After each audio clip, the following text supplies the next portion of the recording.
എല്ലാവർക്കും നമസ്കാരം.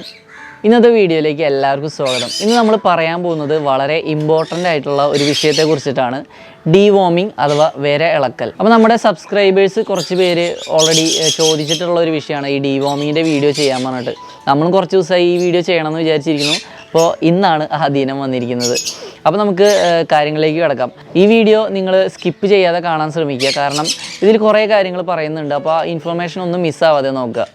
അപ്പോൾ എന്താണ് ഈ ഡീവോമിങ് എന്ന് പറഞ്ഞിട്ടുണ്ടെങ്കിൽ വിര ഇളക്കുക. നമ്മൾ മനുഷ്യന്മാരൊക്കെ കുറേ ഭക്ഷണം കഴിക്കുന്നു, പക്ഷേ ചിലവർക്ക് ആ ഭക്ഷണം ശരീരത്തിലേക്ക് പിടിക്കുന്നില്ല, അവർ വണ്ണം വയ്ക്കുന്നില്ല എന്നൊക്കെ ഒരു അവസ്ഥ വരുമ്പോൾ ആളുകൾ പറയണത് കേട്ടിട്ടുണ്ടാകും, നിനക്ക് വയറ്റിൽ കൊക്കപ്പുഴുണ്ട് അല്ലെങ്കിൽ വിര ഉണ്ടാവും എന്നൊക്കെ പറയണത് കേൾക്കാം. സംഭവം അതൊരു തമാശയ്ക്ക് പറയുകയാണെങ്കിലും അതൊരു സയൻറ്റിഫിക്കലി അതൊരു ഉള്ള സംഭവം തന്നെയാണ്. അതായത് നമ്മുടെ ശരീരത്തിൽ വിര ഉണ്ടായിക്കഴിഞ്ഞാൽ നമ്മൾ കഴിക്കുന്നതിൻ്റെ ന്യൂട്രിയൻസ് മൊത്തം അവരാണ് എടുക്കുക. അപ്പോൾ നമുക്ക് ആവശ്യമുള്ള ന്യൂട്രിയൻസ് കിട്ടില്ല. അതുപോലെ തന്നെയാണ് ബേഡ്സിൻ്റെ കാര്യത്തിലും. അവർ നല്ല ഭക്ഷണങ്ങൾ കഴിക്കും, പക്ഷേ അതിൻ്റെ ന്യൂട്രിയൻസൊക്കെ ഈ വിരകൾക്കാവും പോകുന്നത്. അപ്പോൾ ബേഡ് ഓട്ടോമാറ്റിക്കലി വീക്കാവും. ചില ബേഡ്സ് വിര വല്ലാണ്ട് കൂടി പോയാൽ ചത്തുപോവും, ക്ഷീണിക്കും. ചിലതിന് അതിൻ്റെ ഒരു ലക്ഷണങ്ങൾ പോലും കാണിക്കില്ല. അപ്പോൾ ഇത് പ്രത്യേകം ശ്രദ്ധിക്കേണ്ട ഒരു കാര്യമാണ്. അപ്പോൾ ആദ്യമായിട്ട് അറിയേണ്ട കാര്യം, എങ്ങനെയാണ് ഈ വേംസ് ഇവരുടെ ശരീരത്തിലേക്ക് കടക്കുന്നതെന്നാണ്. മെയിനായിട്ട് അവർ കഴിക്കുന്ന ഭക്ഷണങ്ങളിൽ നിന്നാണ് ഈ സംഭവം അവരുടെ ശരീരത്തിലേക്ക് കടക്കുന്നത്. ഇപ്പോൾ ഒരു എക്സാമ്പിൾ പറയുകയാണെങ്കിൽ, നമ്മൾ എഗ് ഫുഡ് അല്ലെങ്കിൽ വെജിറ്റബിൾസ് ഒക്കെ വെച്ച് കൊടുക്കുമ്പോൾ കുറച്ച് നേരം ഇരുന്ന് കഴിഞ്ഞാൽ അതിലേക്ക് ഈച്ചകൾ വന്നിരിക്കുന്നത് കാണാം. അപ്പോൾ ഈച്ചകൾ വന്നിരിക്കുമ്പോൾ ചിലപ്പോൾ അതിൽ അവർ കഷ്ടിക്കും. അപ്പോൾ അതിൽ നിന്ന് അണുക്കൾ കയറിയിട്ടൊക്കെയാണ് ഇവരത് ഭക്ഷിക്കുമ്പോൾ അവരെ ശരീരത്തിലേക്ക് എത്തുന്നത്. പിന്നെ ഒരു കാര്യം, ഇവരെ കാഷ്ടത്തിൽ നിന്ന് കുറച്ച് അവരുടെ ശരീരത്തിലേക്ക് കയറാൻ ചാൻസ് കൂടുതലാണ്. പ്രത്യേകിച്ച് അവർ ചിലപ്പോൾ ആ ഭക്ഷണത്തിൽ നിന്ന് തന്നെ അവർ കാഷ്ടിക്കാറുണ്ട്. നമ്മൾ ശ്രദ്ധിച്ചിട്ടുണ്ടായിരിക്കില്ല. ചിലപ്പോൾ അവർ അതിൽ നിന്ന് ആ ഫുഡ് കഴിക്കുമ്പോൾ വീണ്ടും അവരുടെ ശരീരത്തിലേക്ക് അണുക്കൾ കയറാൻ സാധ്യതയുണ്ട്. അങ്ങനെയൊക്കെയാണ് ഈ വിരകൾ ഇവരുടെ ശരീരത്തിലേക്ക് എത്തുന്നത്. അപ്പോൾ ഈ വിരകൾ ഇവരുടെ ശരീരത്തിലേക്ക് കിടക്കുന്നത് നമുക്കൊരു പരിധി വരെയൊക്കെ തടയാൻ പറ്റും. അതായത് നമ്മൾ എന്തെങ്കിലും സോഫ്റ്റ് ഫുഡ് വെച്ച് കഴിഞ്ഞാൽ ഒരു 2-3 മണിക്കൂർ കഴിയുമ്പോഴേക്കും അത് മാറ്റാൻ ശ്രമിക്കുക. കൂടുതൽ നേരം ഇരുന്ന് കഴിഞ്ഞാൽ അതിൽ ഈ പറഞ്ഞ പോലെ ഈച്ചകൾ വന്നിരിക്കുക, അതിൽ കഷ്ടിക്കുക, അതിൽ നിന്ന് വിരകൾ ഇവരുടെ ശരീരത്തിലേക്ക് വരാം. അങ്ങനെ കുറേ പ്രശ്നങ്ങൾ വരും. അത് മാത്രമല്ല, ഈ സോഫ്റ്റ് ഫുഡ് അധികം നേരം വെക്കാനും പാടില്ല. അത് നിങ്ങൾ ശ്രദ്ധിച്ചാൽ തന്നെ അറിയാൻ പറ്റും. വെജിറ്റബിൾസൊക്കെ കുറച്ച് നേരം നമ്മൾ ഈ ഗ്രേറ്റ് ചെയ്തിട്ടൊക്കെ കൊടുക്കുമ്പോൾ കുറച്ച് നേരം വെച്ച് കഴിഞ്ഞാൽ അതിങ്ങനെ ചീഞ്ഞ പോലെയൊക്കെ ആയി തുടങ്ങും. അപ്പോൾ അതിൽ നിന്ന് അസുഖങ്ങൾ വരാനും ചാൻസ് കൂടുതലാണ്. അപ്പോൾ അതൊക്കെ നന്നായിട്ട് ശ്രദ്ധിക്കുക. പിന്നെ ഇവരുടെ കൂടിൻ്റെ അടിയിൽ നമ്മളൊരു ട്രേ വെച്ചിട്ട് കൊടുത്തിട്ടുണ്ടായിരിക്കും, അല്ലെങ്കിൽ എന്തെങ്കിലും ഒരു ഷീറ്റ് വെച്ച് കൊടുത്തിട്ടുണ്ടായിരിക്കും. അതായത് ഇവരെ കാഷ്ടങ്ങളൊക്കെ വീഴാൻ വേണ്ടിയിട്ടും വേസ്റ്റൊക്കെ വീഴാൻ വേണ്ടിയിട്ടും. അപ്പോൾ അത് നമ്മൾ ഡെയിലി ക്ലീൻ ചെയ്യാൻ ശ്രമിക്കുകയാണെങ്കിൽ അത്രയും നല്ലതാണ്. അല്ലെങ്കിൽ ഒരു 2 ദിവസം കൂടുമ്പോഴെങ്കിലും നമ്മളത് ക്ലീൻ ചെയ്യുക. പിന്നെ ഇവർക്ക് വെച്ച് കൊടുക്കുന്ന വെള്ളം, കുടിക്കാൻ വെച്ച് കൊടുക്കുന്ന വെള്ളം ചിലപ്പോൾ പാത്രങ്ങളിലൊക്കെയാവും വെച്ച് കൊടുക്കേണ്ടവ. അപ്പോൾ അവർ ചിലപ്പോൾ അതിൽ തന്നെ കാഷ്ടിക്കാനും ചാൻസ് ഉണ്ട്. അപ്പോൾ അതിൽ നിന്നും അവരുടെ ശരീരത്തിലേക്ക് കയറാം. അപ്പോൾ ഇത്തരം കാര്യങ്ങളൊക്കെ ശ്രദ്ധിച്ചാൽ തന്നെ ഒരു പരിധി വരെ നമുക്ക് ഇത് തടയാൻ പറ്റും. അപ്പോൾ നമ്മൾ എത്രയൊക്കെ തടഞ്ഞാലും ഒരു ചെറിയ അംശമെങ്കിലും വിരകൾ ഇവരുടെ ശരീരത്തിലേക്ക് ഉണ്ടാവും. അപ്പോൾ നമ്മൾ ഇവരെ ഡീവോമിങ് ചെയ്യണം എന്നുള്ള കാര്യം ഉറപ്പാണ്. ഇതിൻ്റെ ഒരു കാലാവധി എന്ന് പറയുന്നത് ശരിക്ക് ഒരു 6 മാസം കൂടുമ്പോഴൊക്കെ ഡീവോമിങ് ചെയ്താൽ നല്ല റിസൾട്ട് ഉണ്ടായിരിക്കും. നമ്മൾ എല്ലാ മാസവും ഒന്നും ഡീവോമിങ് ഒന്നും ചെയ്യാൻ പാടില്ല, അല്ലെങ്കിൽ അതിൻ്റെ ലക്ഷണം വരട്ടെ എന്ന് വെച്ച് വെയിറ്റ് ചെയ്യാനും പാടില്ല. 6 മാസം കൂടുമ്പോൾ അതിനെ ഡീവോമിങ് ചെയ്യുക. അല്ലാന്നുണ്ടെങ്കിൽ ചിലർ 3 മാസം കൂടുമ്പോൾ ഒക്കെ ചെയ്യുന്നവരുണ്ട്. അതിന് നല്ല റിസൾട്ട് ഉണ്ടെന്നും പറയുന്നുണ്ട്. നമ്മളിവിടെ അങ്ങനെ ട്രൈ ചെയ്തിട്ടില്ല. നമ്മൾ ഓരോ ബ്രീഡിങ് കഴിയുമ്പോഴൊക്കെ ഡീവോമിങ്ങിന് ശ്രമിക്കാറുണ്ട്. ഒരു 4 മാസം ഗ്യാപ്പിലൊക്കെ ഡീവോമിങ്ങിന് ശ്രമിക്കാറുണ്ട്. ഇനി ഈ ഡീവോമിങ് ചെയ്തില്ലെങ്കിൽ എന്തൊക്കെ ഉണ്ടാവുമെന്ന് പറയാം. ശരിക്കും പറഞ്ഞാൽ ഡീവോമിങ് ചെയ്തില്ലെങ്കിൽ വളരെ റിസ്ക് ഉള്ളൊരു കാര്യമാണ്. ബേഡ് ചത്തുപോകാൻ വരെ ചാൻസ് കൂടുതലാണ്. കാരണം ഈ വിരകളുടെ ശല്യം കൂടി കഴിഞ്ഞാൽ ആവശ്യമുള്ള ന്യൂട്രിയൻസ് കിട്ടാതെ വരുമ്പോൾ അവർ ചത്തുപോകും. അവരുടെ എഗ്ഗിന് ഫെർട്ടിലിറ്റി കുറയും. കുഞ്ഞുങ്ങളുണ്ടായാലും ചിലപ്പോൾ അത് ചത്തുപോകും. അങ്ങനെയൊക്കെ കുറേ ഇഷ്യൂസ് വരാൻ ചാൻസ് ഉണ്ട്. അവർക്ക് ഉഷാറ് കുറയും. അങ്ങനെ കുറേ പ്രശ്നങ്ങൾ വരും. അപ്പോൾ ഡീവോമിങ് മസ്റ്റായിട്ട് ചെയ്തിരിക്കേണ്ട ഒരു കാര്യമാണ്. അപ്പോൾ എങ്ങനെയാണ് ഇത് ചെയ്യുന്നതെന്ന് ഞാൻ വിവരിച്ച് തരാം. ആദ്യമായിട്ട് 2 മെഡിസിൻസാണ് ഞാൻ നിങ്ങൾക്ക് കാണിച്ചു തരുന്നത്. ഇത് ആർട്ടിഫിഷ്യലി ഡീവോമിങ് ചെയ്യുന്ന ഒരു മെത്തേഡാണ് കേട്ടോ. നാച്ചുറലി ഡീവോമിങ് ചെയ്യുന്ന രീതികളുണ്ട്, അത് ഞാൻ ഇത് കഴിഞ്ഞിട്ട് പറഞ്ഞുതരാം. ഇത് ആർട്ടിഫിഷ്യലി ചെയ്യുന്നതാണ്. അപ്പോൾ 2 മരുന്നുകൾ നമുക്ക് പരിചയപ്പെടാം. അപ്പോൾ ആദ്യമായിട്ട് കാണിച്ചു തരുന്നത് ഹിമാലയ എന്ന ബ്രാൻഡിൻ്റെ Live 52 എന്ന് പറഞ്ഞ ഒരു മെഡിസിനാണ്. ഇത് മെയിനായിട്ട് യൂസ് ചെയ്യുന്നത് ലിവർ ഹെൽത്തിന് വേണ്ടിയിട്ടാണ്. അപ്പോൾ ഡീവോമിങ് ചെയ്യുന്നതിന് മുമ്പ് നമ്മളൊരു 2 ദിവസം ഇത് കൊടുക്കാറുണ്ട്. ഇത് ആക്ച്വലി എല്ലാ മാസവും 1 ദിവസം ഇത് കൊടുക്കാം. അങ്ങനെയാണെങ്കിൽ അവരുടെ ലിവർ ഹെൽത്തൊക്കെ നല്ല സൂപ്പറായിട്ടിരിക്കും. മെയിനായിട്ട് ലിവർ ഫാറ്റ്, ലിവറിലുള്ള ഇൻഫെക്ഷൻസ് അതൊക്കെ ക്ലിയർ ആവാനും ബേർഡ് നല്ല ആക്റ്റീവ് ആവാനും ഹെൽത്തി ആവാനും നല്ലപോലെ ഭക്ഷണം കഴിക്കാനൊക്കെ വേണ്ടിയിട്ടാണ് ഇത് കൊടുക്കുന്നത്. ഇത് വെറുതെ എല്ലാ ദിവസവും ഒന്നും കൊടുക്കാൻ പാടില്ല. മാസത്തിൽ ഒരു വട്ടം കൊടുത്താൽ മതി. ഡീവോമിങ് ചെയ്യാനൊക്കെ ആണെങ്കിൽ 2 ദിവസം കൊടുക്കാം. ഇത് വാങ്ങുമ്പോൾ പ്രത്യേകം ശ്രദ്ധിക്കണം. ഇത് സാധാരണ മെഡിക്കൽ ഷോപ്പിൽ നിന്ന് വാങ്ങിയാൽ ലീവ് 52 ഡോസേജ് വ്യത്യാസം ഉണ്ടായിരിക്കും. ഇത് ലീവ് 52 പെറ്റ് ലിക്വിഡ് എന്ന് പറഞ്ഞിട്ട് ഇതിൽ കൊടുത്തേക്കുന്നത് കാണാം, കണ്ടോ? Leave 52 pet liquid. അതിൽ പട്ടിയുടെയും പൂച്ചയുടെയും പടം ഉണ്ടായിരിക്കും. ഇതിൻ്റെ വേറെ പല വേർഷൻസും വരുന്നുണ്ട്.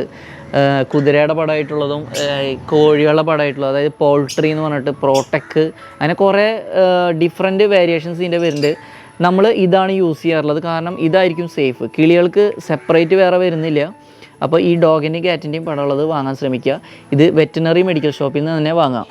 ഇതിൻ്റെ റേറ്റ് വരുന്നത് 150 രൂപയാണ് കേട്ടോ. 200 ml പാക്കാണ്. അപ്പോൾ ഇത് നമ്മൾ വാങ്ങിക്കഴിഞ്ഞാൽ കുറേ നാൾ ഇത് യൂസ് ചെയ്യാൻ പറ്റും. എപ്പോഴും മെഡിസിൻസ് വാങ്ങുമ്പോൾ നമ്മൾ മാനുഫാക്ചറിങ് ഡേറ്റും എക്സ്പയറി ഡേറ്റും ഒക്കെ ശ്രദ്ധിക്കുക. കാരണം ഇമ്മ്യൂണിറ്റി മനുഷ്യൻ്റെ അത്ര ഇല്ലാത്ത ഒരു ടീംസാണ് ഈ ബേർഡ്സ്. അപ്പോൾ എന്തെങ്കിലും പ്രശ്നങ്ങൾ വന്നു കഴിഞ്ഞാൽ അവർ ചത്തുപോകും. അപ്പോൾ പ്രത്യേകം ശ്രദ്ധിക്കാൻ നോക്കുക. ഈ കാണുന്നത് ഇതിൻ്റെ ഒപ്പം കിട്ടിയൊരു അളവിനുള്ള ഒരു ക്യാപ്പെന്നോ അല്ലെങ്കിൽ അതിൻ്റെ അടപ്പെന്നോ എന്താണെന്ന് വെച്ചാൽ പറയാം. നമ്മൾ ഇനി ഇത് യൂസ് ചെയ്യാൻ വേണ്ടിയിട്ട് 1 ലിറ്റർ വെള്ളത്തിൽ 5 ml ലീവ് 52 കലക്കണം. അപ്പോൾ നമ്മൾ ഏകദേശം 1 ലിറ്റർ വെള്ളം എടുത്തിട്ടുണ്ട്. നല്ല ഫ്രഷ് വാട്ടർ തന്നെ എടുക്കാൻ ശ്രമിക്കുക. ഈ 5 ml അളക്കാനായിട്ട് ഈ ഒരു അടപ്പ് തന്നെ വേണമെന്നില്ല. നമ്മുടെ 10 ml സിറിഞ്ച് എടുത്തു കഴിഞ്ഞാൽ അതിൽ 5 ml മാർക്ക് ചെയ്തിട്ടുള്ളത് കാണാം. അപ്പോൾ അതിലായാലും നിങ്ങൾക്ക് എടുക്കാം. ഫസ്റ്റ് ലൈനിലാണ് ആ 5 ml നിൽക്കുന്നത്. അപ്പോൾ ആ 5 ml നമ്മൾ കറക്റ്റായിട്ട് എടുക്കുക. എന്നിട്ട് ആ വെള്ളത്തിലേക്ക് മിക്സ് ചെയ്യുക. എന്നിട്ട് ഈ വെള്ളം നന്നായിട്ടൊന്ന് ഷെയ്ക്ക് ചെയ്ത് കൊടുക്കുക. ഇപ്പോൾ ഈ വെള്ളത്തിൻ്റെ കളറ് ചെറുതായിട്ടൊന്ന് മാറിയിട്ടുള്ളതായിട്ട് നമുക്ക് കാണാം. ഇനി ഇതാണ് നമ്മൾ കുടിക്കാൻ വെച്ച് കൊടുക്കേണ്ടത് വെള്ളത്തിൽ. അപ്പോൾ ഇത് കൊടുക്കുമ്പോൾ നമ്മൾ പ്രത്യേകം ശ്രദ്ധിക്കേണ്ട ഒരു കാര്യമുണ്ട്. നമ്മൾ ഇന്ന് കൊടുക്കാൻ ഉദ്ദേശിക്കുന്നുണ്ടെങ്കിൽ തലേ ദിവസം ഒരു 6 മണി 7 മണി ആകുമ്പോൾ അവരെ വെള്ളം മൊത്തം എടുത്ത് മാറ്റി വയ്ക്കുക. ഫുഡ് ഡ്രൈ ഫുഡ് മാത്രം വയ്ക്കുക. അതായത് സീഡുകൾ പോലെയുള്ള സംഭവങ്ങൾ, അല്ലെങ്കിൽ പെല്ലറ്റ് ഫുഡോ അങ്ങനെ എന്തെങ്കിലും മാത്രം വെച്ച് കൊടുക്കുക. അപ്പോൾ അവർക്ക് രാത്രി മുഴുവൻ ദാഹിക്കും. അത് കഴിഞ്ഞിട്ട് കാലത്തൊരു 7 മണി 8 മണി അല്ലെങ്കിൽ ഒരു 9 മണി ആയിട്ടായാലും മതി അവർക്ക് ഇത് വെച്ച് കൊടുക്കുക. ഇത് വെച്ച് കൊടുക്കുമ്പോൾ നമുക്ക് ഓരോ കൂട്ടിലേക്കും ഒരു 100 ml ഒക്കെ ആയിട്ട് വെച്ച് കൊടുത്താൽ മതി. കാരണം ഇവർ കുറേ വെള്ളമൊന്നും കുടിക്കില്ല. നമ്മൾ ഉച്ചയാകുമ്പോഴേക്കും ഇത് മാറ്റേണ്ടതാണ്. അതുകൊണ്ട് ബോട്ടിൽ ഒരു 100 ml ഓരോ ബോട്ടിലായിട്ട് നമ്മൾ വെച്ച് കൊടുക്കുക. ഇനിയിപ്പോൾ ചട്ടിയിലാണ് വെക്കണമെന്ന് വെച്ചാൽ ചെറിയ ചട്ടികൾ എടുത്തിട്ട് അതിലവർ ഇറങ്ങി കുളിക്കാത്ത രീതിയിൽ ചെറിയ ചട്ടികൾ വെച്ചിട്ട് അതിലേക്ക് ഒഴിച്ചു കൊടുക്കുക. ഒരു 100 ml 200 ml ഒഴിച്ചു കൊടുക്കുക. എന്തായാലും അതിൽ നിന്ന് കുറച്ചേ അവർ കുടിക്കാൻ പോകുള്ളൂ. അപ്പോൾ അത് അവർക്ക് കറക്റ്റ് ഡോസായിരിക്കും. അങ്ങനെ വെച്ച് കൊടുത്ത ഈ വെള്ളം നമ്മൾ ഉച്ചയാകുമ്പോൾ മാറ്റുക. ഉച്ചയാകുമ്പോൾ മാറ്റി കഴിഞ്ഞിട്ട് ഒരു നിങ്ങൾ വെക്കുന്ന സമയം തൊട്ടിട്ട് ഒരു 5 മണിക്കൂർ കണക്കാക്കിയാൽ മതി. അത് കഴിഞ്ഞിട്ട് ആ വെള്ളം മാറ്റിയിട്ട് നല്ല ഫ്രഷ് വെള്ളം വെച്ച് കൊടുക്കുക. അപ്പോൾ ഈ വെള്ളം മാറ്റുമ്പോൾ ശ്രദ്ധിക്കേണ്ട കാര്യം, നിങ്ങൾ വല്ല കുപ്പിയിലാണ് വെച്ച് കൊടുക്കുന്നതെന്ന് വെച്ചാൽ നന്നായിട്ട് കഴുകി വൃത്തിയാക്കണം. കാരണം ഇത് ഓൾറെഡി ഒരു കെമിക്കലാണ്. അപ്പോൾ അതിന് വേറെ എഫക്റ്റ് ഒന്നും വരാതിരിക്കാൻ വേണ്ടിയിട്ട് അത് മാറ്റുമ്പോൾ നമ്മൾ നന്നായിട്ട് കഴുകി വൃത്തിയാക്കുക. ചട്ടിയാണെങ്കിൽ പോലും നന്നായിട്ട് കഴുകി വൃത്തിയാക്കി കൊടുക്കുക. എന്നിട്ട് വേണം അത് വെച്ച് കൊടുക്കാനായിട്ട്. പിന്നെ അടുത്ത ദിവസം അതുപോലെ ചെയ്യാനായിട്ട്. ഇപ്പോൾ ഇന്ന് നമ്മൾ കൊടുത്തു, ഇന്ന് വൈകുന്നേരം ഒരു 6 മണിയാകുമ്പോൾ വീണ്ടും വെള്ളം മാറ്റി വയ്ക്കുക. ഡ്രൈ ഫുഡ് മാത്രം വെച്ച് കൊടുക്കുക. പിറ്റേ ദിവസം കാലത്ത് ഇതുപോലെ വെച്ച് കൊടുക്കുക. അങ്ങനെ 2 ദിവസം ലീവ് 52 കൊടുത്തു കഴിഞ്ഞാൽ ഇവരെ ലിവർ ഫങ്ഷനിങ് ഒക്കെ ഓക്കെ ആയി. അത് കഴിഞ്ഞാൽ നമുക്ക് ഇവരെ ഡീവോമിങ് ചെയ്യാം. പിന്നെ ഇത്തരം മെഡിസിൻസ് വെള്ളത്തിൽ കലക്കി കൊടുക്കുമ്പോൾ നമ്മൾ പ്രത്യേകം ഒരു കാര്യം ശ്രദ്ധിക്കണം. അതായത് ഇവർക്ക് ദാഹം ഉണ്ടെങ്കിൽ മാത്രമേ ഈ വെള്ളം ഇവർ കുടിക്കുള്ളൂ. അതിനായിട്ട് നമ്മൾ ഡ്രൈ ഫുഡ് മാത്രമേ അന്ന് വെച്ച് കൊടുക്കാൻ പാടുള്ളൂ. അതായത് ഈ വെള്ളം വെക്കുന്ന സമയത്ത് മൊത്തം ഡ്രൈ ഫുഡ് മാത്രം. ഒന്നുകിൽ സീഡ് മിക്സ്, അല്ലെങ്കിൽ പെല്ലറ്റ് ഫുഡ്, അല്ലെങ്കിൽ ഡ്രൈ ആയിട്ടുള്ള എഗ് ഫുഡൊക്കെ വാങ്ങാൻ കിട്ടും. അതിലേതെങ്കിലും ഒന്നൊക്കെ വെച്ച് കൊടുത്തു കഴിഞ്ഞാൽ അവർക്ക് എന്തായാലും ദാഹിക്കും, അവർ ആ വെള്ളം കുടിക്കും. അല്ലാന്നുണ്ടെങ്കിൽ വല്ല ഫ്രൂട്ട്സോ വെജിറ്റബിൾസോ ഒക്കെ കഴിച്ചു കഴിഞ്ഞാൽ അതിൽ ഓൾറെഡി വാട്ടർ കണ്ടന്റ് ഉണ്ട്, അവർക്ക് ദാഹം കുറവായിരിക്കും, അവർ കറക്റ്റ് ഡോസ് എടുക്കില്ല. അപ്പോൾ ആ കാര്യം ഒന്ന് പ്രത്യേകം ശ്രദ്ധിക്കണം. ഇപ്പോൾ ഡീവോമിങ് ചെയ്യാനായിട്ട് നല്ല പോപ്പുലർ ആയിട്ടുള്ള ഒരു മരുന്നാണ് ഈ ആൽബോമർ എന്ന് പറയുന്നത്. ഇത് വില കുറവായിട്ടുള്ളൊരു മെഡിസിനാണ്, പക്ഷേ നല്ല എഫക്റ്റീവായിട്ടുള്ളൊരു മെഡിസിനാണ്.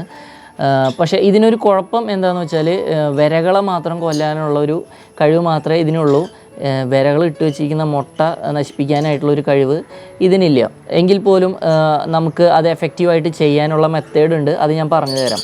അപ്പോൾ ഇത് വാങ്ങുമ്പോൾ ശ്രദ്ധിക്കേണ്ട കാര്യം, ഇതിൻ്റെ പേരുണ്ടോ, ആൽബെൻഡസോൾ ഓറൽ സസ്പെൻഷൻ IP എന്നാണ്. അപ്പോൾ ഈ ആൽബെൻഡസോൾ എന്ന് പറയുന്ന ഒരു മെഡിസിൻ നമുക്ക് സാധാരണ മെഡിക്കൽ ഷോപ്പിൽ നിന്ന് വാങ്ങാൻ കിട്ടും. പക്ഷേ അതിൻ്റെ ഡോസേജ് വ്യത്യാസം ഉണ്ടായിരിക്കും.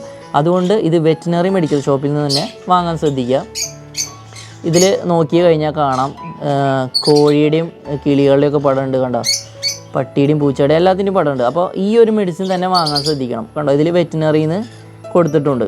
ഇതിൻ്റെ റേറ്റ് വരുന്നത് 33 രൂപയാണ്. അപ്പോൾ നമ്മൾ നേരത്തെ പറഞ്ഞ പോലെ ഇതിൻ്റെ മാനുഫാക്ചറിങ് ഡേറ്റും എക്സ്പയറി ഡേറ്റും ഒക്കെ ശ്രദ്ധിക്കുക.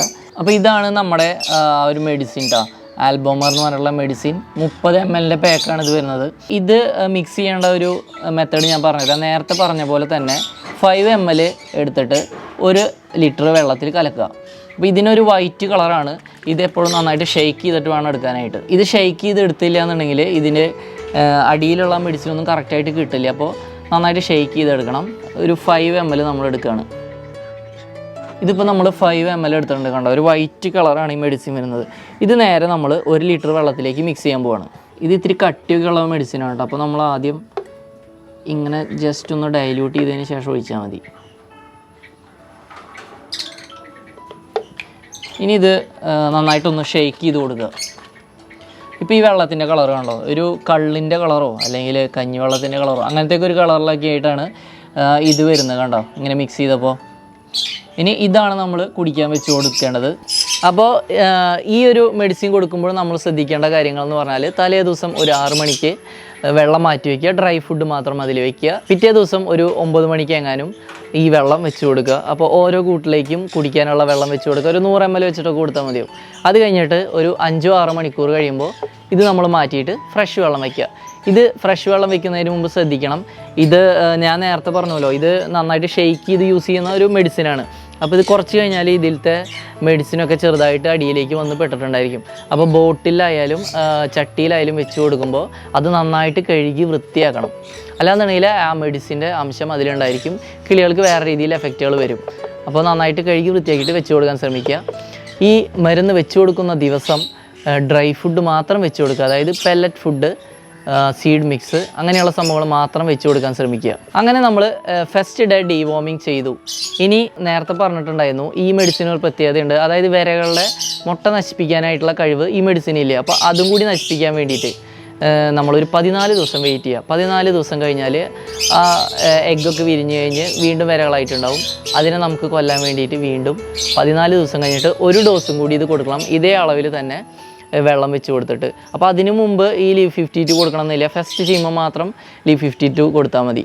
അപ്പോൾ ഈ രണ്ടാമത്തെ വട്ടം ഡീവോമിങ് ചെയ്യുന്നതിന് മുമ്പായിട്ട് ബേഡ് അത്യാവശ്യം വീക്കായിട്ടുണ്ടായിരിക്കും. കാരണം അവരുടെ ശരീരത്തിലുള്ള നല്ല ബാക്ടീരിയാസും ഈ വിരകളും എല്ലാം കൂടിയിട്ടാണ് ഈ പുറന്തള്ളപ്പെടുന്നത്. അപ്പോൾ അവർക്ക് ഡൈജഷനൊന്നും പ്രോബ്ലം ഇല്ലാതിരിക്കാനും അവരെ ഹെൽത്ത് പഴയ പോലെ ആവാനും ആ ബാക്ടീരിയാസൊക്കെ റീപ്ലേസ് ചെയ്യാനും വേണ്ടിയിട്ട് നമ്മൾ വേറൊരു സംഭവം കൂടി കൊടുക്കണം. അതിൻ്റെ പേരാണ് പ്രോബയോട്ടിക്. നമ്മളിവിടെ സ്ഥിരമായിട്ട് യൂസ് ചെയ്യുന്ന ഒരു പ്രോബയോട്ടിക്കാണ് ഈ സെറ്റ് ഗട്ട് എന്ന് പറയുന്ന ഒരു പ്രോബയോട്ടിക്. ഇത് വെട്രീന എന്ന് പറഞ്ഞിട്ടുള്ള ഒരു കമ്പനിയുടെയാണ്. അപ്പോൾ നമ്മളൊരു ഫ്രണ്ടിൻ്റെ നിന്നാണ് ഇത് വാങ്ങിയിട്ടുള്ളത്. അദ്ദേഹത്തിൻ്റെ നമ്പർ വേണമെങ്കിൽ ഞാൻ ഡിസ്ക്രിപ്ഷനിൽ കൊടുക്കാം. അപ്പോൾ ആൾക്ക് വാട്സപ്പിൽ മെസ്സേജ് അയച്ചു കഴിഞ്ഞാൽ ആൾ കൊറിയറായിട്ട് അയച്ചു തരും. ഇനിയിപ്പോൾ നല്ല വേറെ പ്രോബയോട്ടിക് ഉണ്ടെങ്കിൽ നിങ്ങൾക്ക് അതായാലും യൂസ് ചെയ്യാം. അപ്പോൾ കിളികൾക്കുള്ളത് പ്രത്യേകം വാങ്ങാൻ ശ്രദ്ധിക്കുക. കണ്ടോ, ഇതുപോലത്തുള്ള പൗഡർ രൂപത്തിലാണ് ഇത് വരുന്നത്. അപ്പോൾ ഇത് കൊടുക്കാനായിട്ട് നമ്മൾ കൊടുക്കുന്ന സോഫ്റ്റ് ഫുഡ്, അതായത് എഗ് ഫുഡോ അല്ലെങ്കിൽ വെജിറ്റബിൾസോ ഒക്കെ കൊടുക്കുമ്പോൾ അതിൻ്റെ മുകളിൽ ചെറുതായിട്ടൊന്നിങ്ങനെ വിതറി കൊടുക്കുക. വളരെ ചെറുതായിട്ട് വിതറി കൊടുത്താൽ മതി. അങ്ങനെ ഇത് നമ്മളൊരു 5 ദിവസം കൊടുക്കണം. അതായത് രണ്ടാമത്തെ ഡോസ് കൊടുക്കുന്നതിന് ഇടയിൽ 5 ദിവസം നമ്മളിത് കൊടുത്തിരിക്കണം. അല്ലാന്നുണ്ടെങ്കിൽ ബേഡ് ഭയങ്കരമായിട്ട് വീക്കാവാൻ ചാൻസ് കൂടുതലാണ്. അപ്പോൾ ഞാൻ പറഞ്ഞ പോലെ ഫസ്റ്റ് ഡോസ് ഡീവോമിങ് ചെയ്ത് കഴിഞ്ഞാൽ ഇവർ ബേഡ് അത്യാവശ്യം വീക്കാവും. അപ്പോൾ അതിന് ശേഷം നമ്മൾ ഈ പ്രോബയോട്ടിക് ഒരു 5 ദിവസം കൊടുക്കണം. അല്ലാന്നുണ്ടെങ്കിൽ ബേഡിൻ്റെ നല്ല ബാക്ടീരിയാസ് ഒന്നും വീണ്ടും കയറി വരില്ല, ഡൈജഷന് പ്രോബ്ലം വരും, അങ്ങനെ കുറച്ച് ഇഷ്യൂസൊക്കെ വരാൻ ചാൻസ് ഉണ്ട്. അപ്പോൾ ഈ പ്രോബയോട്ടിക് എന്തായാലും കൊടുക്കാൻ ശ്രമിക്കുക. അപ്പോൾ നിങ്ങൾക്ക് മനസ്സിൽ തോന്നുന്ന ഒരു ചോദ്യമാണ്, എൻ്റെ ഒരു കിളിയുണ്ട്, അതിനെ എപ്പോഴാണ് ഡീവോമിങ് സ്റ്റാർട്ട് ചെയ്യേണ്ടത്? ഡീവോമിങ് സ്റ്റാർട്ട് ചെയ്യേണ്ടത് ശരിക്കും പറഞ്ഞാൽ 12 മുതൽ 16 വീക്കിൻ്റെ ഉള്ളിലാണ് ഫസ്റ്റ് ഡീവോമിങ് സ്റ്റാർട്ട് ചെയ്യേണ്ടത്. അതായത് 3 മാസം 4 മാസം പ്രായമാകുമ്പോൾ നമുക്ക് ഡീവോമിങ് സ്റ്റാർട്ട് ചെയ്യാം. നല്ലൊരു മെത്തേഡ് വെച്ച് നോക്കുകയാണെങ്കിൽ ഒരു 4 മാസം കൂടുമ്പോഴോ 5 മാസം കൂടുമ്പോഴൊക്കെ ഡീവോമിങ് ചെയ്യാം.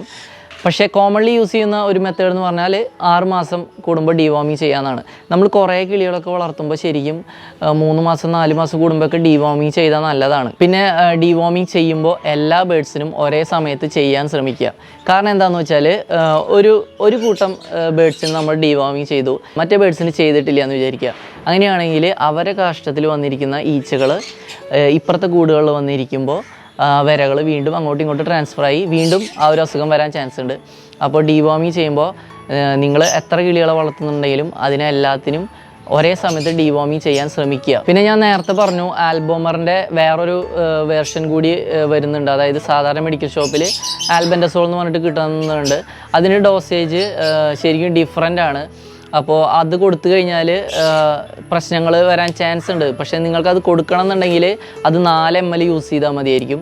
ഇത് ശരിക്കും 5 ml കൊടുത്താലാണ് കറക്റ്റ് ഡോസേജ് കിട്ടുള്ളെങ്കിൽ സാധാരണ മെഡിക്കൽ ഷോപ്പിൽ നിന്ന് വാങ്ങുന്ന ഈ ആൽബൻഡസോൾ 4 ml 1 ലിറ്ററിൽ കലക്കിയാൽ മതി. പിന്നെ ഈ ഫസ്റ്റ് ഡോസ് ഡീവോമിങ് ഒക്കെ ചെയ്ത് കഴിഞ്ഞാൽ നമ്മൾ സാധാരണ കൊടുക്കുന്ന പോലെ നല്ല ഭക്ഷണങ്ങളൊക്കെ കൊടുത്ത് ബേഡിൻ്റെ ഹെൽത്ത് ഓക്കെ ആക്കാൻ ശ്രമിക്കുക. പിന്നെ രണ്ടാമത്തെ ഡോസ് കൊടുത്തു കഴിഞ്ഞാലും അങ്ങനെ തന്നെ ശ്രമിക്കുക. ഈ മെഡിസിൻ വെച്ച് കൊടുക്കുന്ന നേരത്ത് മാത്രമാണ് ഈ ഡ്രൈ ഫുഡ് മാത്രം വയ്ക്കാൻ ഞാൻ പറഞ്ഞിട്ടുള്ളത്. അപ്പോൾ ഒരു ഡ്രൈ ഫുഡ്, അതായത് ഒരു പെല്ലറ്റ് ഫുഡ് ഞാൻ നിങ്ങൾക്ക് പരിചയപ്പെടുത്തി തരാം. നമ്മളിവിടെ കൊടുത്തുകൊണ്ടിരിക്കുന്ന ഒരു പെല്ലറ്റാണ് ഈ സുപ്രീം എന്ന് പറഞ്ഞ ബ്രാൻഡിൻ്റെ ഫ്രൂട്ട് ബ്ലെൻഡ് ഫ്ലേവർ. ഇതിൻ്റെ വേറെയും ഫ്ലേവേഴ്സൊക്കെ അവൈലബിൾ ആണ്. വളരെ ട്രസ്റ്റഡ് ആയിട്ടുള്ള ഒരു ബ്രാൻഡാണ് ഇത്. ഇമ്പോർട്ടഡ് ആയിട്ടാണ്. ഇതിൻ്റെ റേറ്റ് വരുന്നത് 580 രൂപയാണ് MRP. ഇത് 397 ഗ്രാം എന്നാണ് ഇതിൽ കൊടുത്തിട്ടുള്ളത്. പക്ഷേ ഇത് നല്ല ഫുഡാണ് കേട്ടോ. ശരിക്കും പെല്ലറ്റ് ഫുഡൊക്കെ നമ്മൾ കൊടുത്ത് ശീലിക്കണം. അതിനെ പറ്റിയിട്ട് നമ്മൾ വേറൊരു വീഡിയോ ചെയ്യാൻ ഉദ്ദേശിക്കുന്നുണ്ട്. അപ്പോൾ ഇത് വാങ്ങാൻ താല്പര്യമുള്ളവർക്ക് ലിങ്ക് ഞാൻ ഡിസ്ക്രിപ്ഷനിൽ കൊടുക്കുന്നുണ്ട്. ആമസോണിൽ ഇത് അവൈലബിൾ ആണ്. ഇനി ബേഡ്സിനെ ഡീവോമിങ് ചെയ്യാൻ പാടില്ലാത്ത കുറച്ച് സമയങ്ങളുണ്ട്. അതായത് ഒന്നാമത്തെ കാര്യം, ബേഡ്സ് ഓൾറെഡി വേറെ എന്തെങ്കിലും അസുഖം വന്നിട്ട് വീക്കായിരിക്കുന്ന സമയത്ത് നമ്മൾ ഡീവോമിങ് ചെയ്യാൻ പാടില്ല. കാരണം ഡീവോമിങ് ചെയ്യുമ്പോൾ ഓൾറെഡി ബേഡ്സ് ഒന്നുകൂടി വീക്കാവും. അപ്പോൾ ആ സമയത്ത് ചെയ്യാതിരിക്കാൻ ശ്രദ്ധിക്കുക. രണ്ടാമത്തെ കാര്യം, ഇവർ മേറ്റിങ് തുടങ്ങി മുട്ടയിട്ട് തുടങ്ങിയാൽ നമ്മൾ ഡീവോമിങ് ചെയ്യാൻ പാടില്ല. മൂന്നാമത്തത്, ഇവർക്ക് കുട്ടികളുള്ളപ്പോൾ, അതായത് അവരെ കൂട്ടിൽ കുട്ടികളുള്ളപ്പോൾ നമ്മൾ ചെയ്യാൻ പാടില്ല. കാരണം 4 മാസമൊന്നും പ്രായമാവാത്ത കുട്ടികൾ ആ ഡീവോമിൻ്റെ മരുന്ന് കഴിച്ചു കഴിഞ്ഞാൽ അവർക്ക് ലിവറിനൊക്കെ പ്രോബ്ലം ഉണ്ടായിരിക്കും. ചിലപ്പോൾ അത് ചത്തുപോകാനൊക്കെ ചാൻസ് കൂടുതലാണ്. അപ്പോൾ കുട്ടികളുള്ളപ്പോൾ ഡീവോമിങ് ചെയ്യരുത്. പിന്നെ വളരെ എഫക്റ്റീവായിട്ട് ചെയ്യണമെന്നുണ്ടെങ്കിൽ ഇത്തിരി ചൂടുള്ള സമയത്ത് ചെയ്താൽ ഇവർ നല്ലപോലെ വെള്ളം കുടിക്കും. അപ്പോൾ അവർക്ക് കറക്റ്റായിട്ടുള്ള ഡോസ് കിട്ടും. ഇപ്പോൾ ഓരോ കിളിക്കും ഓരോ ഡോസേജാണ് നമുക്കറിയാം. അത് കറക്റ്റായിട്ട് ഇവർ തന്നെ എടുത്തോളും. അതായത് ഈ ചെറിയ കിളികൾ കുറച്ച് വെള്ളമേ കുടിക്കുള്ളൂ, വലിയ കിളികളാകുമ്പോൾ കുറച്ച് കൂടുതൽ കുടിക്കും. അപ്പോൾ അതിൻ്റെ അളവിലും വ്യത്യാസം വരും, ഡോസേജിലും വ്യത്യാസം വരും. അങ്ങനെയാണ് അതിൻ്റെ ഒരു ഡോസേജ് കോമൺ ആയിട്ട് യൂസ് ചെയ്യുന്നത്. അപ്പോൾ നമ്മൾ ഒന്നുകൂടിയും കൺക്ലൂഡ് ചെയ്ത് പറയാം. അതായത് ഡീവോമിങ് ചെയ്യുന്നതിന് 2 ദിവസം മുമ്പ് ഈ ലീഫ് 52 നമ്മൾ കൊടുക്കാൻ ശ്രമിക്കുക. ആ 2 ദിവസം കഴിഞ്ഞാൽ അടുത്ത ഒരു ദിവസം ഈ ആൽബോമർ എന്ന് പറഞ്ഞിട്ടുള്ള മരുന്ന് നമ്മൾ ചെയ്ത പോലെ കൊടുക്കാൻ ശ്രമിക്കുക. അത് കഴിഞ്ഞിട്ട് ഒരു 5 ദിവസം നമ്മൾ പ്രോബയോട്ടിക് കൊടുക്കുക. അത് കഴിഞ്ഞിട്ട് 14 ദിവസം കഴിഞ്ഞിട്ട് അവരെ എല്ലാ വിരകളും നശിക്കാൻ വേണ്ടിയിട്ട് 14 ദിവസം കഴിഞ്ഞിട്ട് വീണ്ടും ആൽബോമർ വെച്ച് തന്നെ ഡീവോമിങ് ചെയ്യാൻ ശ്രമിക്കുക. പിന്നെ മാർക്കറ്റിൽ വേറെയും മെഡിസിൻസ് അവൈലബിൾ ആണ്. വോം ഔട്ട് ജെൽ എന്ന് പറഞ്ഞിട്ട് ഒരു മെഡിസിൻ വാങ്ങാൻ കിട്ടും. അത് 3500 തൊട്ടൊക്കെയാണ് അതിൻ്റെ റേറ്റ് സ്റ്റാർട്ട് ചെയ്യുന്നത്. അത് നമ്മൾ ഇതുവരെ യൂസ് ചെയ്തിട്ടില്ല. പക്ഷേ അതിൻ്റെ ഒരു പ്രത്യേകത എന്താണെന്ന് വെച്ചാൽ അത് 2 ദിവസം അടുപ്പിച്ച് കൊടുക്കാം. അങ്ങനെ കൊടുത്തു കഴിഞ്ഞാൽ വിരകളുടെ മുട്ടയടക്കം നശിപ്പിച്ച് കളയാനുള്ള ഒരു കഴിവ് അതിനുണ്ട്. പിന്നെ 14 ദിവസം കഴിഞ്ഞിട്ട് വേണമെങ്കിൽ ഈ പ്രോബയോട്ടിക് കൊടുക്കാം. അധികം ഒന്നും കൊടുക്കേണ്ട ആവശ്യമില്ല. ഞാൻ പറഞ്ഞ പോലെ ഫുഡിൽ ചെറുതായിട്ട് ഇങ്ങനെ സ്പ്രിങ്കിൾ ചെയ്ത് കൊടുത്താൽ മതി അവർ കഴിക്കുന്ന ഫുഡിൽ. അപ്പോൾ അവരത് എടുത്തോളും. നമ്മൾ കാൽസ്യം സപ്ലിമെൻറ്റ്സൊക്കെ ഇതുപോലെ തന്നെയാണ് കൊടുക്കുക, ഫുഡിൽ സ്പ്രിങ്കിൾ ചെയ്തിട്ടാണ് കൊടുക്കുക. അപ്പോൾ ഈ 2 ഡോസേജ് ഡീവോമിങ് ചെയ്ത് കഴിഞ്ഞാൽ നമുക്ക് നല്ല ഭക്ഷണങ്ങൾ കൊടുക്കാം. മൾട്ടി വൈറ്റമിൻസ്, കാൽസ്യം സപ്ലിമെൻറ്റ്സ് ഒക്കെ നമുക്ക് കൊടുക്കാം. പിന്നെ ഈ പെല്ലറ്റ് ഫുഡ് കൊടുത്തു കഴിഞ്ഞാൽ അവർക്ക് ആവശ്യമായിട്ടുള്ള എല്ലാവിധ ന്യൂട്രിയൻസും അവർക്ക് കിട്ടും. അപ്പോൾ ഞാൻ പറഞ്ഞ പോലെ ഇപ്പോൾ നമ്മൾ കണ്ട ഒരു മെത്തേഡ് എന്ന് പറയുന്നത് ആർട്ടിഫിഷ്യലി ഇവരെ ഡീവോമിങ് ചെയ്യുന്ന ഒരു മെത്തേഡാണ്. അതായത് വിര ഇളക്കുന്ന ഒരു മെത്തേഡാണ്. ഇനി നമുക്ക് നാച്ചുറലായിട്ട് ചെയ്യാവുന്ന കുറച്ച് കാര്യങ്ങൾ പറഞ്ഞു തരാം. ഞാൻ പറഞ്ഞ പോലെ 6 മാസം കൂടുമ്പോൾ ഡീവോമിങ് ചെയ്യുന്നവർക്കൊക്കെ ഒരു സംശയം ഉണ്ടായിരിക്കാം. കാരണം ഇത്രയും ഗ്യാപ്പിൻ്റെ ഉള്ളിൽ ഇവരുടെ ശരീരത്തിലേക്ക് വോംസ് ഉണ്ടായിരിക്കില്ലേ എന്നൊരു ചോദ്യം നിങ്ങളുടെ മനസ്സിലുണ്ടായിരിക്കും. അപ്പോൾ അതിനൊരു പോംവഴി എന്താണെന്ന് വെച്ചാൽ പപ്പായ അല്ലെങ്കിൽ ആര്യവേപ്പിൻ്റെ ഇല ഇതൊക്കെ നമ്മൾ മാസത്തിൽ 2 വട്ടമെങ്കിലും കൊടുക്കാൻ ശ്രമിച്ചു കഴിഞ്ഞാൽ നാച്ചുറലി ഇവരുടെ ശരീരത്തിലത്തെ ആവശ്യമില്ലാത്ത അണുക്കളൊക്കെ പോകാനുള്ള ചാൻസ് വളരെ കൂടുതലാണ്. അപ്പോൾ നല്ല എഫക്റ്റീവായിരിക്കും. അത് കഴിഞ്ഞിട്ട് 6 മാസം കഴിയുമ്പോൾ നമ്മൾ ഒന്നുകൂടി ഈ മെഡിസിൻസ് വെച്ചിട്ട് ഡീവോമിങ് ചെയ്ത് കഴിഞ്ഞാൽ എല്ലാം സൂപ്പറായിരിക്കും. അപ്പോൾ മാസത്തിലൊരു 2 വട്ടമെങ്കിലും ആര്യവേപ്പ് അല്ലെങ്കിൽ പപ്പായ കൊടുക്കാൻ ശ്രമിക്കുക. ഇത് ഡെയിലി കൊടുക്കേണ്ട ആവശ്യമൊന്നുമില്ല. ഈ ആര്യവേപ്പും പപ്പായൊക്കെ ഡെയിലി കൊടുത്തു കഴിഞ്ഞാൽ ഫെർട്ടിലിറ്റീനെ ബാധിക്കുന്നുണ്ടെന്ന് കുറച്ച് ബ്രീഡേഴ്സ് പറയുന്നുണ്ട്. അപ്പോൾ നമ്മൾ ആ റിസ്ക് എടുക്കാൻ നോക്കണ്ട. പിന്നെ ഇവർക്ക് ഇമ്മ്യൂണിറ്റി കൂടാനൊക്കെ ആയിട്ട് തുളസിയില കഴിക്കാൻ ഇട്ട് കൊടുക്കുക. തുളസിയിലൊക്കെ ഇട്ട് കൊടുക്കുമ്പോൾ ശ്രദ്ധിക്കേണ്ടത് മഴക്കാലത്ത് ഇത് ഇട്ട് കൊടുക്കരുത്. മഴക്കാലത്ത് ഇട്ട് കൊടുത്തു കഴിഞ്ഞാൽ മഴ പെയ്യുന്ന സമയത്ത് ആ ഇലകളിൽ ബാക്ടീരിയാസ് ഉണ്ടായിരിക്കും. അപ്പോൾ അത് അവരുടെ ശരീരത്തേക്ക് പ്രവേശിക്കും. അതുകൊണ്ട് നല്ല വെയിലത്ത് നിൽക്കുന്ന തുളസിയില മാത്രം ഇട്ട് കൊടുക്കുക. അതിപ്പോൾ ഏത് ഇലയാണെങ്കിലും നല്ല വെയിൽ കൊണ്ട് നിൽക്കുന്ന ഇലകൾ മാത്രം പറിക്കാൻ ശ്രമിക്കുക. അപ്പോൾ ഇത്രയൊക്കെയാണ് നമുക്ക് ഡീവോമിങ്ങിനെ പറ്റി പറയാനുള്ളത്. ഇത് വളരെ ഇമ്പോർട്ടൻ്റ് ആയിട്ടുള്ളൊരു കാര്യമാണ്. അതുകൊണ്ട് 6 മാസം കൂടുമ്പോൾ ഞാൻ പറഞ്ഞ പോലെ എന്തായാലും ഡീവോമിങ് ചെയ്യാൻ ശ്രമിക്കുക. പിന്നെ ഇവിടെ യൂസ് ചെയ്യുന്ന മെത്തേഡുകളാണ് ഞാൻ നിങ്ങൾക്ക് കാണിച്ചു തന്നത്. ഇപ്പോൾ ഓൾറെഡി നിങ്ങൾ ഡീവോമിങ് ചെയ്യുന്നവരാണെങ്കിൽ നിങ്ങൾ വേറെ മെത്തേഡ്സ് യൂസ് ചെയ്യുന്നുണ്ടെങ്കിൽ, അല്ലെങ്കിൽ ഞാൻ വീഡിയോയിൽ പറയാൻ വിട്ടുപോയ എന്തെങ്കിലും കാര്യങ്ങളുണ്ടെങ്കിൽ നിങ്ങൾ കമൻറ്റ് ബോക്സിൽ അറിയിക്കുക. ഒരു ഇൻഫർമേഷൻ എല്ലാവർക്കും ഷെയർ ചെയ്യാം. ഏതൊരു അറിവും ചെറുതല്ല എന്ന് പറയുന്ന പോലെ നിങ്ങൾ ചിലപ്പോൾ എന്നേക്കാൾ അറിവുള്ളവരുണ്ടായിരിക്കാം. അപ്പോൾ ഈ കമൻറ്റ് ബോക്സിൽ ഒന്ന് അറിയിക്കുക. അപ്പോൾ നമ്മുടെ ഇന്നത്തെ വീഡിയോയുടെ അവസാനിക്കുകയാണ്. വീഡിയോ ഇഷ്ടമായെങ്കിൽ ലൈക്ക് ചെയ്യുക. നിങ്ങളുടെ ഫ്രണ്ട്സിന് ആരെങ്കിലും ഈ ഡീവോമിൻ്റെ വീഡിയോ ആവശ്യമുണ്ടെങ്കിൽ നിങ്ങൾ ഷെയർ ചെയ്ത് കൊടുക്കുക. പിന്നെ സബ്സ്ക്രൈബ് ചെയ്ത് നമ്മളെ സപ്പോർട്ട് ചെയ്യുക. ഇനി അടുത്ത വീഡിയോയിൽ കാണാം. ബൈ.